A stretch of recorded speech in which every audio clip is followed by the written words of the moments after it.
Bapak Ibu, mengapa? Mungkin masih ada pertanyaan juga, mengapa P5 itu perlu untuk dilakukan? Yang pertama adalah sebagai salah satu sarana, Bapak Ibu guru hebat. Sarana apa? Tentunya adalah sarana untuk pencapaian profil pelajar Pancasila yang memberikan kesempatan Bapak Ibu kepada peserta didik untuk mengalami pengetahuan sebagai penguatan karakter sekaligus untuk belajar dari lingkungan sekitarnya. Yang kedua, dapat menginspirasi peserta didik untuk berkontribusi bagi lingkungan sekitar. Dan yang ketiga, sebagai sarana mendorong peserta didik menjadi pelajar sepanjang hayat yang kompeten, berkarakter, dan berperilaku sesuai dengan nilai-nilai Pancasila. Ini Bapak Ibu yang perlu saya luruskan. Jadi terkait dengan P5 ini ternyata di lapangan itu berdasarkan hasil evaluasi pelaksanaan tahun pertama itu masih banyak terjadi miskonsepsi Bapak Ibu.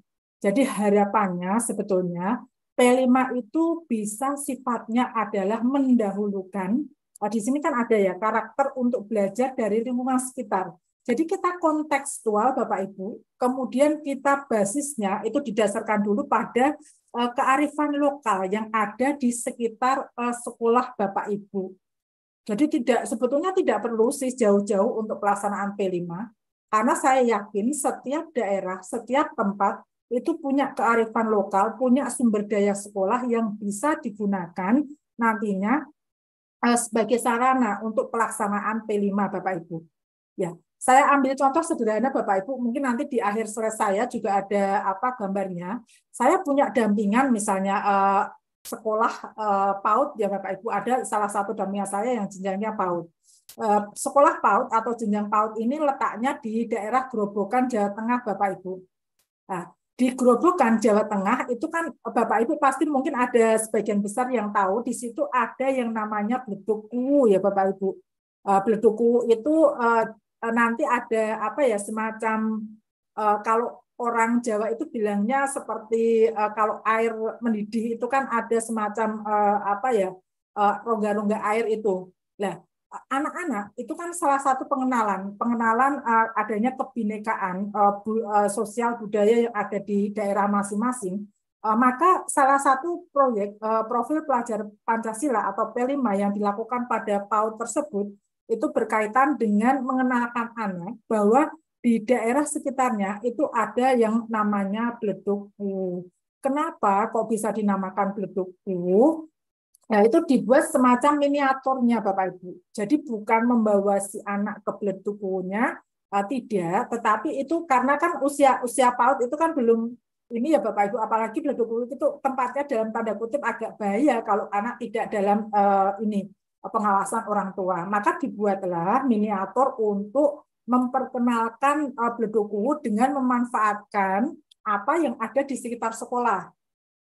Seperti apa? Jadi menggunakan pasir Bapak Ibu, pasir anak-anak PAUD itu kan senang main pasir. Pasir dibuat gunung kecil atau bukit kecil itu. Kemudian Bapak Ibu guru kan sudah ada soda. Jadi sudah memberikan soda dicampur air, kemudian itu diteteskan di di ujung bukit atau gunung itu. Maka disitulah muncul replika seperti Bleduku yang sesungguhnya. Jadi ini contoh sederhana. Pelaksanaannya di mana? Di halaman sekolah. Tidak usah jauh-jauh Bapak Ibu. Jadi optimalkan potensi yang ada di sekolah. Lalu tadi luar biasa ada yang dari Demak ya Bapak Ibu. Saya kebetulan kemarin waktu mendampingi Bapak Ibu yang di jenjang PAUD, itu juga ada yang P5-nya betul-betul memanfaatkan potensi lokal yang ada di daerahnya. Jadi saya yang tadinya tidak mengenal namanya ada jamu, namanya jamu curut Bapak Ibu. Kalau orang Jawa curut itu kan anak tikus yang kecil. Nah, ini ternyata nama jamu ini ada di daerah Demak Bapak Ibu. Jamu curut. Kalau di Semarang itu ada jamu jun. Nah, ini juga mengenalkan berkebinekaan globalnya. Nah, jadi sehingga anak-anak tahu karena jamu curut itu sendiri juga sudah tidak banyak ada atau dijual di di pasar. Maka anak-anak itu dikenalkan. Oh, ternyata ada keanekaragaman jamu saja macam-macam. Sederhana Bapak Ibu, tapi itu sudah masuk di P5. Jadi bukan jamunya, tapi nanti prosesnya. bagaimana anak itu nanti bisa bekerja sama sampai menghasilkan jamu tersebut. Karena sebetulnya penekanan proyek pada profil pelajar Pancasila itu pada prosesnya Bapak Ibu, bukan pada produk. Ini yang seringkali masih miss di lapangan. Jadi yang ditonjolkan malah di produknya, tetapi prosesnya kurang. Jadi ibaratnya seperti ini Bapak Ibu, ketika Bapak Ibu menetapkan tema misalnya terkait dengan kewirausahaan, lalu anak-anak nanti ada misalnya semacam market day, menjual hasil dari proyeknya. Jadi sebetulnya yang dinilai bukan produk hasil yang dibuat anak, tetapi bagaimana proses gotong royongnya itu muncul, proses kreativitasnya itu muncul, itulah sebetulnya yang dinilai untuk P5-nya. Nah, berikutnya Bapak Ibu, miskonsepsi yang kedua terkait dengan proyek profil pelajar Pancasila, itu seringkali menganggap bahwa proyek profil ini merupakan integrasi dari seluruh mapel. Padahal bukan Bapak Ibu. Jadi ketika Bapak Ibu itu menjadi fasilitator proyek, Bapak Ibu tidak lagi sebagai guru mapel. Jadi sifat dari P5 ini sebetulnya adalah lintas disiplin ilmu. Nah, ini yang perlu kita pahami bersama. Karena saat awal saya misalnya memberikan materi webinar ini masih ada ketakutan. Aduh Bu Nina, nanti saya gimana ya, mapel saya kok nggak ada di proyeknya, dan bagaimana nanti saya jadi kurang jam dan sebagainya. Tidak Bapak Ibu. Jadi sekali lagi P5 itu bukan integrasi mapel, tetapi merupakan lintas disiplin ilmu. Dan ketika Bapak Ibu itu menjadi fasilitator proyek, posisi Bapak Ibu tidak lagi sebagai guru mapel Bapak Ibu. Nah, itu yang perlu saya luruskan. Di samping tadi, jadi kita optimalkan untuk pemanfaatan potensi yang ada di sekitarnya. Nah, kemudian yang ketiga Bapak Ibu, nanti juga ada pada slide saya, pada saat evaluasi tahun pertama, hal yang masih perlu ditingkatkan itu adalah peran atau kontribusi dari orang tua siswa dan masyarakat sebagai bagian dari pusat pendidikan ketika pelaksanaan P5. Jadi sebetulnya jangan sampai P5 itu justru memberatkan sekolah dari sisi biaya, memberatkan siswa dari sisi biaya, tetapi justru mencari proyek-proyek itu yang kreatif, inovatif, kemudian disesuaikan temanya, tetapi tidak memakan banyak biaya Bapak Ibu. Contoh sederhana yang diterapkan di salah satu SD dampingan saya, itu ada yang namanya detektif sampah. Itu kan temanya sudah masuk tema lingkungan. Detektif sampah. Apa itu Bu Nina detektif sampah? Ya, jadi anak-anak itu jadi detektif sampah ketika dia menemukan sampah, itu diambil, kemudian dimasukkan ke tempat sampah sesuai dengan fungsinya. Misalnya di sini ada tempat sampah organik, di sebelahnya ada anorganik. Itu sudah P5 Bapak Ibu. Sederhana.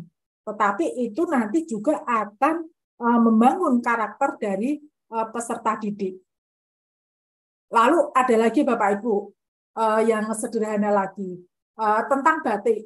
Batik itu kan sekarang hampir semua daerah itu punya khasnya ya Bapak Ibu. Nah, ini malah anak-anak SD, hasilnya pun juga luar biasa bagus semua. Jadi membuat batik jumputan. Nah, ini juga untuk mengenalkan budaya yang ada di negara kita. Ternyata sangat beraneka ragam. Yang dinilai itu bukan hasil batiknya, tetapi kita menilai prosesnya. Bagaimana anak-anak bergotong royong, bagaimana anak-anak itu ini kreatif, lalu juga bisa memanfaatkan semua potensi yang dimilikinya untuk berkontribusi ketika menyelesaikan proyek. Sampai akhirnya Bapak Ibu, ketika anak-anak itu sudah mulai memahami pentingnya proyek profil pelajar Pancasila, dan kemudian sampai pada tataran sekolah itu adalah sekolah yang tidak lagi belajar mandiri belajar ya Bapak Ibu, sudah betul-betul mandiri, itu inisiasi untuk tema proyek itu pada akhirnya datang dari siswa atau peserta didik. Ini yang kita harapkan di sini. Nah, kalau masih proses awal belajar tidak apa-apa, inisiasi kan dari Bapak Ibu. Ketika itu sudah anak-anak sudah mulai memahami pentingnya P5 bagi mereka sudah sangat nyaman.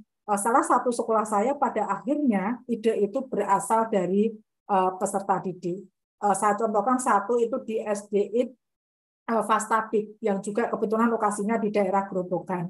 Jadi pada tahun kedua ini karena anak-anak itu sudah mulai memahami karakter untuk pelaksanaan P5, itu inisiasinya dari mereka. Mereka usul, Bu Guru bagaimana kalau untuk tema lingkungan misalnya nanti kita manfaatkan ini Bu, kita kan sering minum misalnya, minum kemudian botol minumnya, botol aqua, gelas aqua, lalu makan jelly yang kecil-kecil itu di apa namanya ada tempatnya plastik itu biasanya kan dibuang. Nah itu dimanfaatkan menjadi beberapa barang yang tentunya tidak sekedar memiliki nilai guna tetapi juga punya nilai ekonomis Bapak Ibu. Kemarin hasilnya luar biasa itu yang anak-anak kelas 1 itu dari tempat jelly yang kecil-kecil itu ada yang jadi bunga, kemudian kalau yang di kelas atas itu ada yang membuat dus grip, kemudian ya bermacam-macam Bapak Ibu. Ternyata anak-anak sangat kreatif sekali. Itu kalau inisiasi sudah datang dari anak-anak. Kemudian yang luar biasanya Bapak Ibu, tapi memang tidak mudah Bapak Ibu. Jadi ada prosesnya juga. Ketika orang tua siswa dan apa namanya ini masyarakat sudah mau atau ingin berkontribusi dalam P5, itu luar biasa sekali dukungannya. Jadi kemarin misalnya pada saat panen karya itu juga luar biasa antusiasme dari orang tua. Bahkan ketika orang tua itu tahu misalnya proyeknya itu terkait dengan lingkungan, kemudian ada menanam, kebetulan beliaunya punya di salah satu sekolah saya kan akan mengadakan P5 itu penghijauan dengan menanam tanaman kucai. Karena tanaman kucai ini tanaman yang banyak ada di kebun-kebun sekitar sekolah.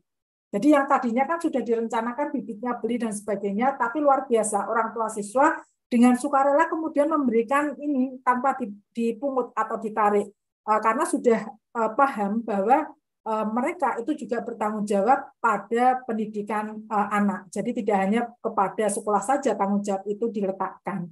Jadi beliaunya memberikan sumbangan bibit, lalu yang lainnya memberikan sumbangan pupuk, yang lainnya lagi bersedia menjadi narasumber.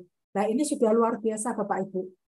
Ketika integrasi dari tripartit pendidikan ini sudah terbentuk, itu insya Allah kemajuan dari pelaksanaan kurikulum merdeka ini sangat luar biasa sekali. Ya, itu pengalaman yang ada di lapangan Bapak Ibu terkait dengan pelaksanaan P5. Sampai di sekolah itu kemudian terbentuklah yang namanya komunitas orang tua hebat. Nah, jadi komunitas ini tidak sekedar WA group saja Bapak Ibu tidak, tetapi pada waktu-waktu tertentu itu memang ada pertemuan antar orang tua yang diisi dengan sharing praktek baik. Bagaimana mendampingi anak ketika belajar di rumah dengan kurikulum merdeka. Karena kan anak sebetulnya lebih banyak di rumah daripada di sekolah. Lalu orang tua siswa pun ketika ada P5 ataupun mungkin apa namanya pembelajaran yang berkaitan dengan profesi mereka misalnya, itu pun juga dengan sukarela kemudian menawarkan diri, Bapak Ibu Guru kalau misalnya butuh narasumber kami siap untuk menjadi narasumber. Jadi di satu sisi itu kontribusinya juga sangat besar. Finansial yang harus dikeluarkan akhirnya kan sekolah tidak perlu terbebani dengan biaya membayar misalnya narasumber dari luar. Ini contoh sederhana Bapak Ibu.